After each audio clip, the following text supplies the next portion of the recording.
হরে রাম হরে রাম রাম রাম হরে হরে হরে কৃষ্ণ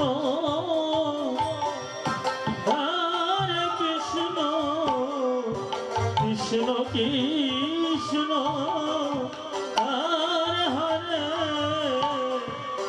হরে রাম হরে রাম রাম রাম হরে হরে হরে কৃষ্ণ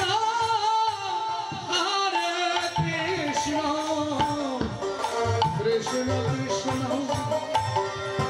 হরে হরে হরে রাম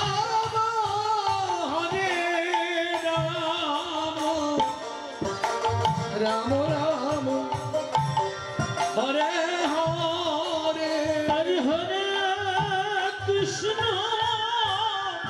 হরে কৃষ্ণ কৃষ্ণ কৃষ্ণ হরে হরে বাবা হরে যদি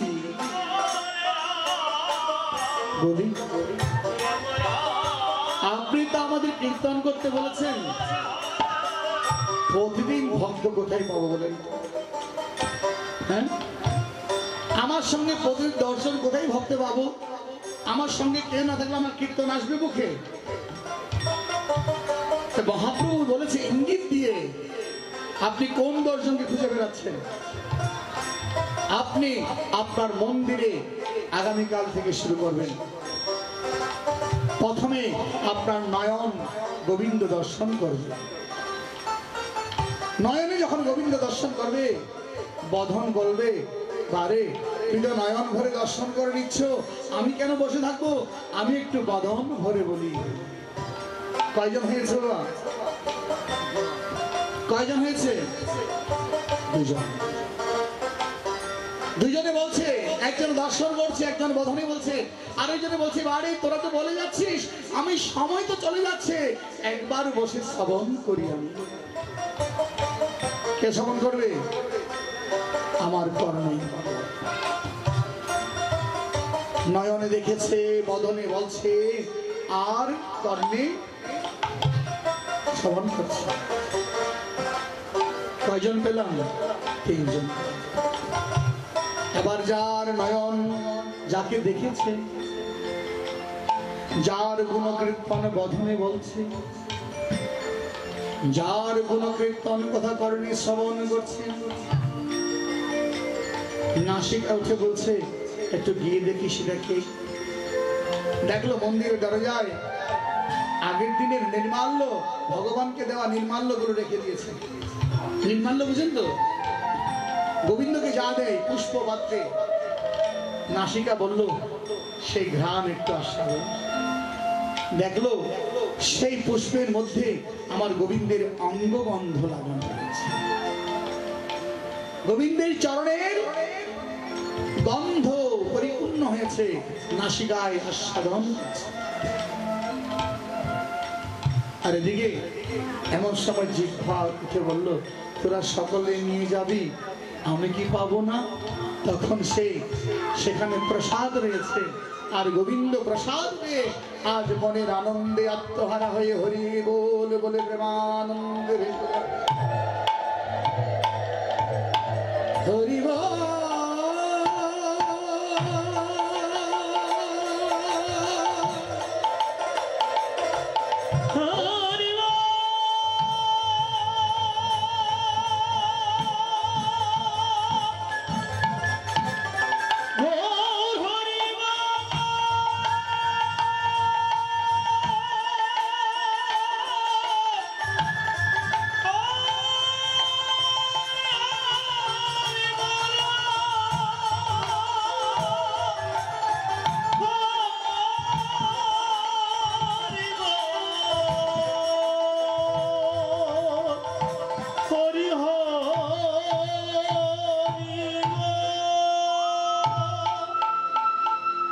কয়জন পেয়েছিল?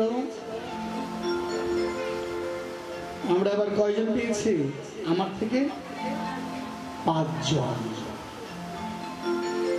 নয়নে দেখছেন, বদনে বলল, কর্ণে শ্রবণ করছেন, নাসিকায় সেই নির্মাল্য আস্বাদন করলেন, জিহ্বায় প্রসাদ পেলেন, আর হস্ত ইন্দ্রিয় বলছে আমি কেন বসে থাকবো?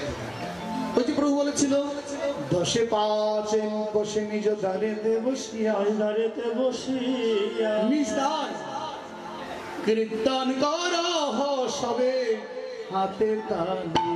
আজ হাতে তালি দিয়া হস্তেন্দ্রিয় পেয়ে গেল। এবার পদেন্দ্রিয় বলছেন, তোমরা সকলেই করছো, আমার এই পদ থাকতে একবারও কি গোবিন্দ বলে ডাক কীর্ত করবো না? একবারও কি গোবিন্দের মন্দির দর্শন করবো না? একবারও কি মন্দির প্রদক্ষিণ করবো না? এবার আমাদের মধ্যে 10 জন থেকে 7 জন ভক্ত হয়ে গেল। আর বাকি কয়জন? এক ঘরে যদি 7 জন ভক্ত হয়ে যায়, আর 3 জন কি ভক্ত না হয়ে থাকে? তারা বলছেন, আমরা সমস্ত কামনা পরিহার করে জয় নিতাই গৌর হরি বলে গোবিন্দ চরণে প্রাণ। তাই তিনি একাই বসে, এখন দর্শক পেয়ে গেছে যখন, আর অন্য কাউকে যাচ্ছে না। তখন সন্ধ্যা হয়েছে, বেলা গেল সন্ধ্যা, ঘরে ঘরে বেলা এখন হয়নি, কীর্তন হচ্ছে, উনি কীর্তন করছেন। দেখো বেলা গেল সন্ধ্যা হলো, ঘরে ঘরে অগুরা চন্দন বাহিরাই যুবতী।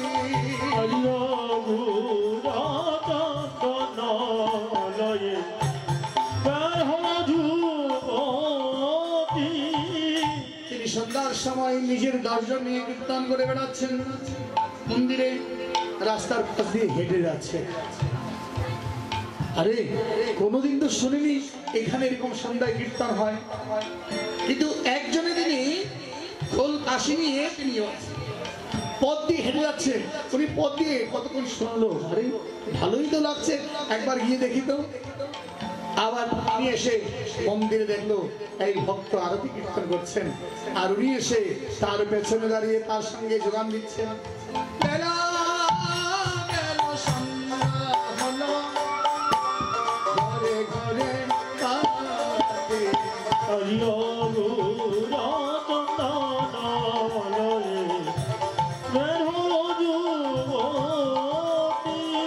কে আমার পেছনে?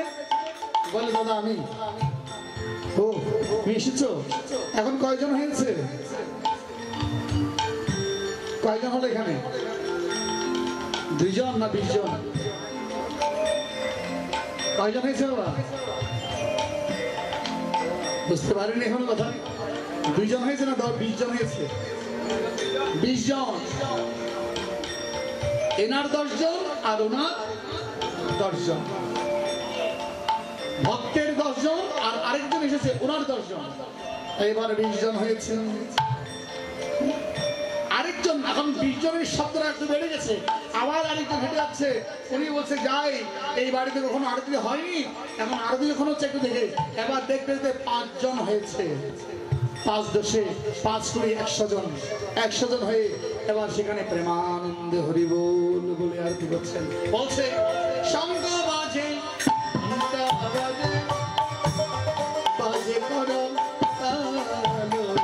আজ শঙ্খ বাজে, ঘণ্টা বাজে, বাজে করো তালো। মধুর মৃদঙ্গ বাজে, শুনিতে রসালো। আজ মধুর মৃদঙ্গ বাজে,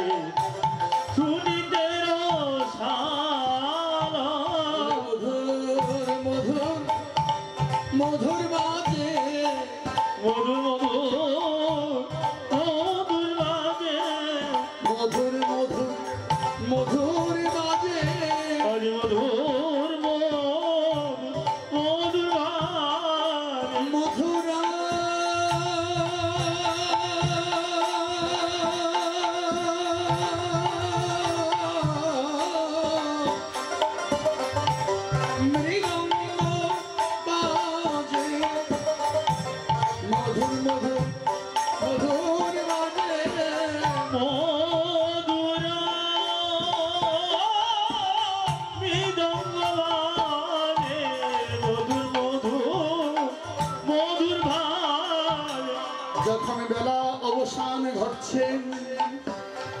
প্রত্যেক নরনারীর মনে চেতনা জাগতে হবে, আমার সময় হয়েছে, এই সময় আর বাজে আড্ডা দেব না, এই সময় আর চায়ের দোকানে বসে কথা বলবো না, এই সময় আর আমি সিরিয়াল দেখতে বসবো না, এই সময় আর মোবাইল নিয়ে বসবো না। এই সময়টা আমি কাকে দেব? আমার গোবিন্দকে দেব। মা আরতি করছে, বাবা আরতি করছে। 8 বছরের মেয়ে জানালা ধরে দাঁড়িয়ে তাকিয়ে আছে। মা বলল, মা আপনাদেরকে বলছিলাম, মা বলল, কিরে মা এখানে দাঁড়িয়ে আছিস কেন? মা একটু আরতি দেখছি। তোর কি এখন আরতি দেখার সময়? যাও যাও, পড়তে বসো, পড়তে বসো। বাবা বলছে, কিরে লেখাপড়া ছেড়ে দিয়ে এখানে কি? বলে বাবা তো আরতি। বলে এখন সাধু হওয়ার সময় হয়নি, যাও আগে ছাত্র না অধ্যয়ন তপ সেটা করো কি। এবার বলুন তো মা বাবা, এই যে কাজটি করলেন আপনারা কি ভালো করলেন নাকি মন্দ করলেন? বলুন, আপনারা বলুন, বলুন না, আপনার কথা বলুন। ভালো হয়নি। যদি ভালো হয়নি বুঝতে পেরেছেন তাহলে এই কাজ কোনোদিন জীবনেও করবেন। সন্ধ্যার সময় 10 মিনিট প্রায় পড়া নষ্ট হবে না। ওই সময় আপনার পাশে দাঁড়িয়ে আপনার সন্তান 10-এ 5-এ মিলে নিজ সবাইকে নিয়ে কি করো? হরিনাম সংকীর্তনে গোবিন্দের আরতি করো। তাতে কি হবে? মন স্থিরতা হবে, মাইন্ড, আপনার সন্তানের মাইন্ড ভালো হবে, তখন লেখাপড়ায় মন বসবে। কিন্তু সেখান থেকে যে তাড়িয়ে দিলেন তার মস্তিষ্কে কুবুদ্ধি